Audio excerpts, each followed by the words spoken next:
इब्राहिम ऊर नगर में रहते थे, जहां वे एक स्थिर और सुरक्षित जीवन जी रहे थे। परंतु जब परमेश्वर ने उनसे कहा, अपने देश, अपने कुटुंब और अपने पिता के घर को छोड़कर उस देश में चला जा जिसे मैं तुझे दिखाऊंगा, तो उन्होंने बिना ये पूछे कि वह देश कहाँ है, परमेश्वर की आज्ञा मानी। इब्राहिम से प्रतिज्ञा की कि उनके द्वारा एक महान जाति उत्पन्न होगी और सारी पृथ्वी की जातियां आशीष पाएंगी।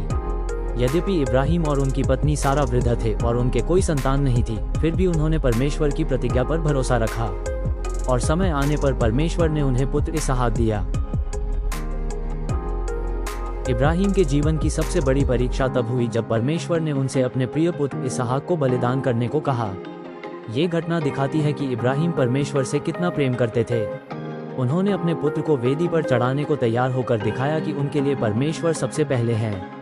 तब परमेश्वर ने उनका बलिदान स्वीकार किया और इसहाक के स्थान पर एक मेढ़ा दिया। अब्राहम बाइबल के महान विश्वासपात्र व्यक्ति थे। उन्होंने परमेश्वर की आज्ञा पर अपना देश और घर छोड़ दिया और विश्वास के साथ आगे बढ़े। इब्राहिम का जीवन हमें ये सिखाता है कि विश्वास केवल शब्दों में नहीं, बल्कि आज्ञाकारिता और धैर्य में प्रकट होता है। यदि हम भी इब्राहिम की तरह परमेश्वर पर भरोसा रखें, तो परमेश्वर हमारे जीवन में भी अद्भुत कार्य करेंगे।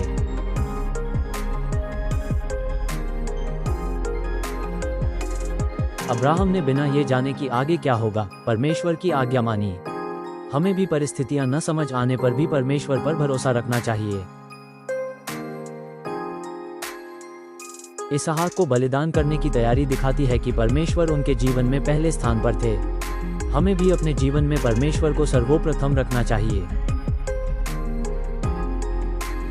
अब्राहम का विश्वास केवल बातों में नहीं, बल्कि उनके कार्यों में दिखाई दिया। सच्चा विश्वास कर्मों से प्रकट होता है। परमेश्वर ने कहा कि अब्राहम के द्वारा सारी जातियां आशीष पाएंगी। परमेश्वर हमें केवल अपने लिए नहीं, बल्कि दूसरों को आशीष देने के लिए चुनते हैं। जब परमेश्वर ने उन्हें देश छोड़ने को कहा, उन्होंने तुरंत आज्ञा मानी। आशीष आज्ञाकारिता से आती है, तर्क से नहीं। अब्राहम ने परमेश्वर की हर बात को हल्के में नहीं लिया। जब परमेश्वर बोलते हैं, तो हमें ध्यान से सुनना और मानना चाहिए। अब्राहम का विश्वास धीरे धीरे परिपक्व हुआ। कभी कभी उनसे गलतियां भी हुई। विश्वास में बढ़ना समय लेता है, गिरने के बाद भी उठना संभव है। सदोम और अमोरा के लिए अब्राहम ने मध्यस्थ प्रार्थना की।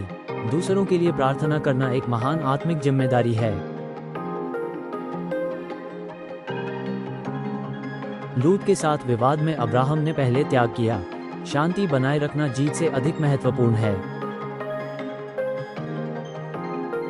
अब्राहम जहां जहां गए, वहां वेदी बनाई और परमेश्वर की आराधना की। हर परिस्थिति में आराधना करना सीखना चाहिए। अब्राहम ने अजनबियों का आदर और सेवा की। सेवा और प्रेम के कार्यों से परमेश्वर प्रसन्न होते हैं। अब्राहम ने जाना पहचाना छोड़कर अनजान मार्ग चुना। परमेश्वर की बुलाहट में जोखिम हो सकता है, पर आशीष भी उसी में है।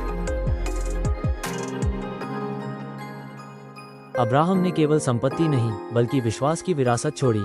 हमारी सबसे बड़ी विरासत विश्वास और चरित्र होनी चाहिए।